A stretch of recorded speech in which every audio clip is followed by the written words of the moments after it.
What's up, everyone? We are here today to talk about one of my favorite topics, which is Botox parties and the world of concierge in your office, in your home, at your convenience medicine. As a mom of three, it is really important to me that I outsource and make things as convenient as possible. And so I'm really proud at Smiley Aesthetics that we are able to offer that to other moms and other professionals and other people who are just trying to buy back time in whatever way they can. So let's talk about some Botox parties and some of the things that you will need to know if you are planning as a medical provider, you're planning on going into someone's home. There's a lot we could touch on here, but the primary reason for this video is related to alcohol. There's a lot we could talk about on Botox parties, and we'll get into Botox parties more in depth, but today we're going to address alcohol. So first things first, I think it goes without saying that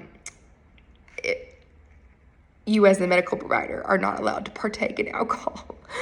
I really hope I don't have to say that, but just in case, you as a medical provider can absolutely not partake in alcohol before you shove medicine into someone's face. But Botox parties really do have this like Botox and bubblies, I feel, or, it's a party. So it's not uncommon for people to have wine or beer or bubbly or whatever. What are some of the pitfalls of that? Should you allow alcohol at your events? Both from a legal standpoint and from a clinical standpoint, and hopefully give you some tips to help you make those decisions. So can't really speak a lot on clinical because that is not my job, but I do know clinically that you are not supposed to consume alcohol immediately after having Botox, because I've received Botox plenty and know that, just like you're not supposed to lay down. So that raises some concern. So if you're a medical professional and you're watching this, put on your clinical hat and think about some of the contraindications for the medicine as it relates to alcohol. You will know better than I will, but the thing that I know about is the legal component, some of the pitfalls. So what you really can get into with Botox parties is you have, all of these people in one room and they are giving health information and they are receiving injections in front of all of them, in front of everyone. So there's a privacy concern here. So just like with any appointment, you would start with your normal good faith exam procedures, and we have a whole 3-part video on good faith exams that you should watch if you haven't already. So you start with your good faith exam procedures, which involves something like a questionnaire, before and after pictures, meeting with the patient, and getting the patient to sign consents.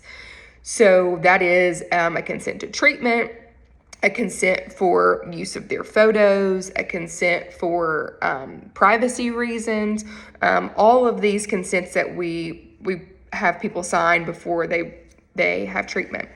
And this is where alcohol becomes potentially an issue. If someone has been drinking, then their judgment, as we all know, is impaired, and that could be a real sticking point when they sign these consents. Were they in the right state of mind to actually sign these?